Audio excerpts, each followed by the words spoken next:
So yeah, first off, man, how you doing? Thank you first off for coming on to the show. I had it lined up and everything. I was like, I'm so glad I get to interview you today, especially with it being Women's History Month. Yeah, man, that's cool.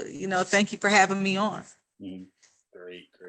So you having a good day so far? Well, good week, even though it's just Tuesday. Yeah, it's just so hard. I don't even really know my days of the week, even though I still work a regular job. It's like so many things here and there. So it's like, every day's a work day for me. Got you. So let's get into that a little bit. So outside of you officiating and being the first Black female official, just tell me about what your day-to-day job is outside of being an official.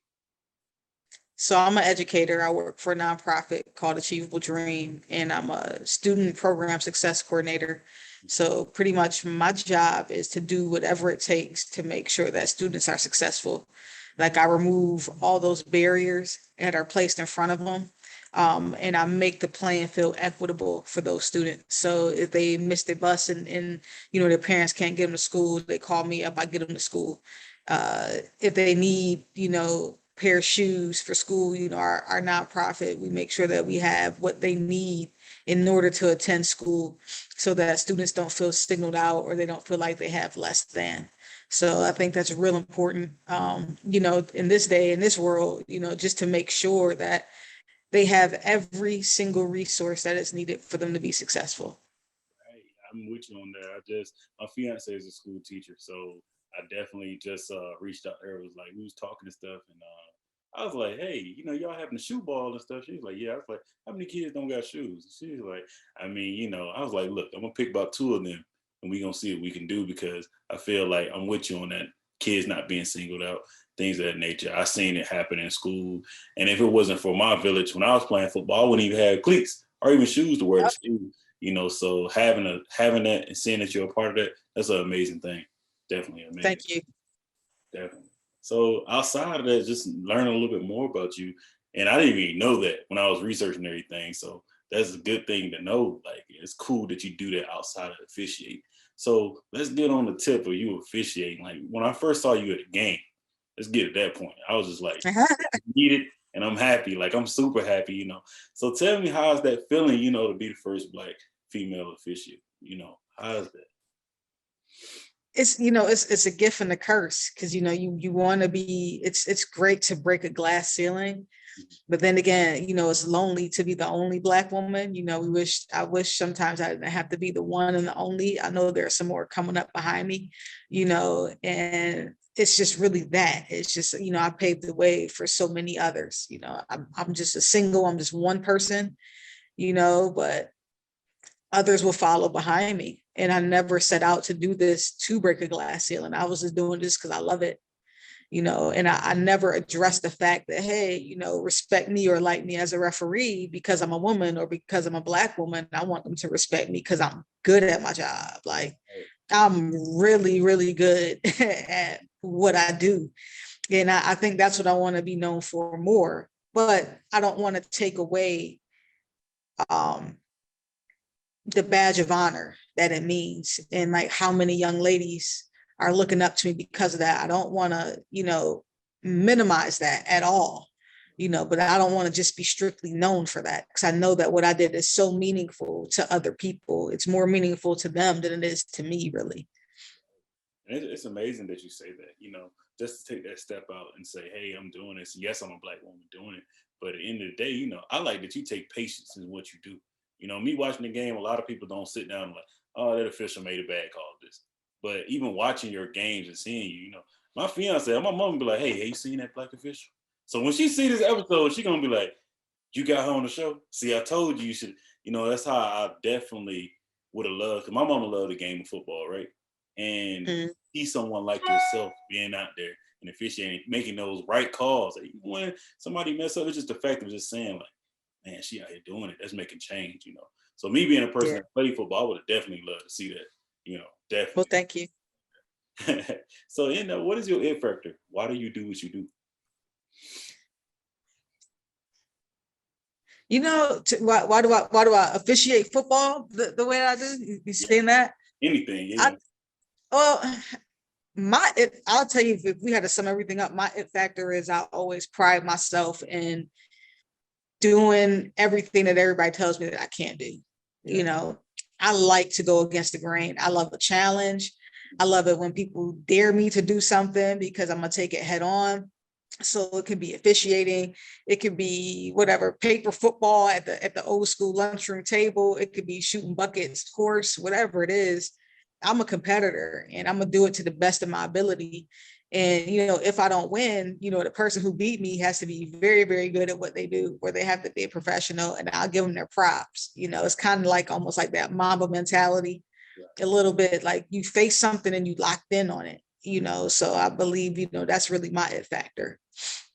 I like that. I like that you say you got the moment mentality, and also like in that the play on it, even having this conversation. What would you say is one of your things that led you to what led up to you becoming, this official that we see today? Like what led up to that? Truthfully, it really started with me heckling some referees and telling them they were bad. And they said, if I can do it better, if I can do it better than them, I should do it. And I did it better than them. So that goes back to that dare. But it was a path of me really starting with doing high school football. So working JV in like Pop Warner, like I would spend all day Saturday working Pop Warner games just because I wanted to get better. Like anytime that there was a football game to be worked, I worked it. I never turned down assignments. I never thought I was bigger than any assignment that was given. I just wanted to be on the field. So that's where my foundation started. And from there, from high school football, after working 3 years, worked the state championship in Virginia, the first woman to do that. That happened, I believe, in 2009. Then from there, I started working Division I football. I went straight from high school straight to D1, which was really unheard of, for a few officials. Normally the natural progression is you jump from high school, JUCO, small college, and eventually to Division I.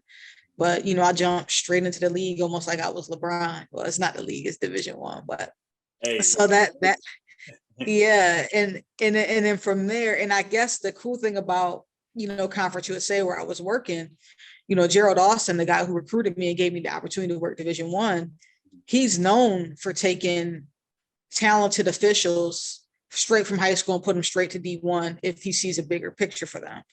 And so he saw a bigger picture of me than I didn't even know. He saw me going to the NFL when he first met me, because the way I carried myself and the way, just the way the things that we talked about and the confidence I had. And that was just all me being like prepared. And so myself, I believe Sarah also came out of Conference USA, who's the young lady who's in the NFL. My current referee that I work for in the NFL, my crew chief Clay, he came straight from high school right to Conference USA. So almost everyone that he pulled straight from high school, straight to Conference USA, they're now working in the National Football League. And I would say there's about 6 or 7 of us. And, that was just him being progressive and being a visionary and understanding what it took to make a top grant official.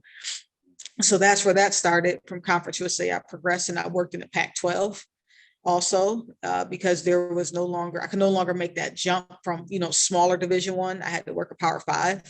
So I worked Pac-12 for a few years, and then, some XFL, some Alliance football, some arena in between, anywhere where there was a football and you could score a touchdown or what have you, I was working it. And then, I got called up to the big leagues. Amazing. That's an amazing pass. So would you say that was like a pipeline type thing? So would it be you 6 people now coaching in the NFL? That's like a pipeline thing when I see that. So it's going to be more people that come after you.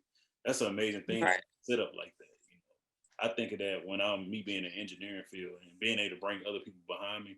I think that us as a people is good that we do that and do it for all type of people. So I definitely commend him for doing that for you, but also I know you're gonna do it as well. So that's amazing. Yeah, that's amazing. So like, what is one of your ultimate life goals? It can be anything, it can be outside of football.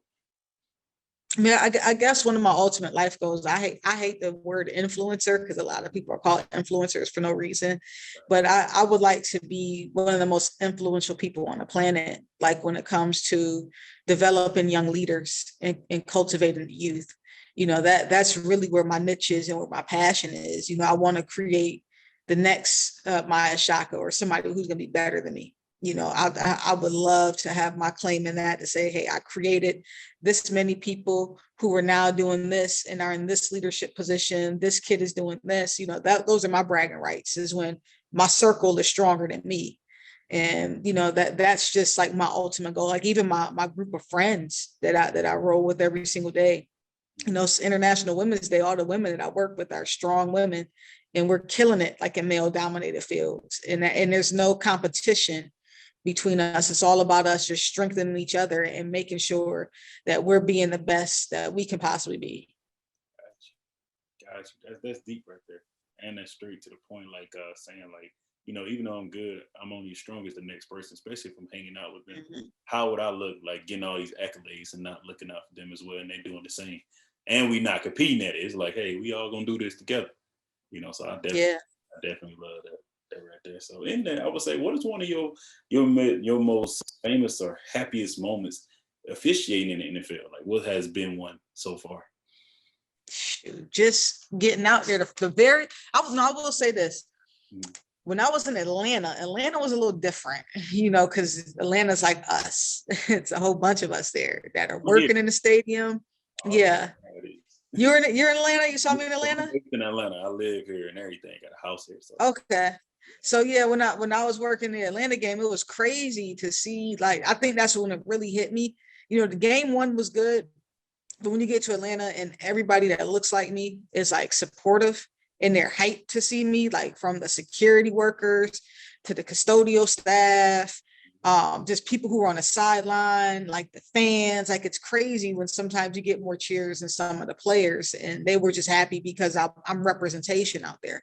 So I think that was really the moment for me, that it was like, oh yeah, like, it's other people know who I am. There's no more hiding. That's amazing. Yeah, Atlanta's an amazing place. I love being here.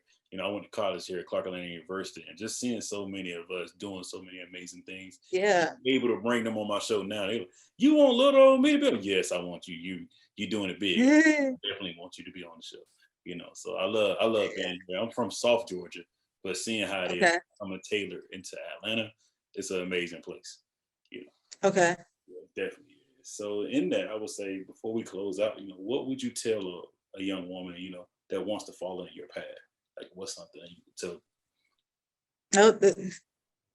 I would definitely tell them to make sure that they take the appropriate steps to master everything. Like, you can't skip steps. And it's like, for me, you have to work hard, and you can't be afraid of working hard. It's cool to have goals and you want to have an end goal, but sometimes you just have to work hard. Like, you're never going to reach your goal. If that makes any kind of sense. It's like the grind. Once you get addicted to the work behind it, all the good things that you want, all the good things that you strive for, they're all just going to start folding and falling into place for you, but it's just about you not being afraid to roll those sleeves up and, just get to work. You gotta love practice. I don't care what AI says, love AI. That's one of my favorite players. But you got to be somebody who loves practice, because what happens if you never get a game, right? But you got to be able to enjoy that. You got to be able to enjoy that moment. That's amazing. AI said that, man. That's an amazing quote right there, because I definitely be like, yeah, that's cool that you saying that, but you the guy already. You got to practice. That's him, though. That's him. So, but though, when some people have it, they have it, and it's like, they have it. I'm not about to go out there and wear my body down. If you know that you're playing every minute, that's different. That comes from him. I think that was so misquoted and taken and twisted the wrong way, just because he's given that platform. And then young, impressionable kids didn't really understand it. So that's where he get the heat from. But that's my guy. So in that, do you have any questions for me? I do not.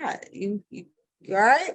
Did I answer all your questions the way you wanted them to? Yeah, you did great. You did amazing, straight to the point. And it was amazing meeting you. And I look forward to the show coming out. I'm going to drop a snippet today. And basically, they're going to come out in time. But I definitely love to work with you again. Need to be, if we can meet in person or even have another talk like this.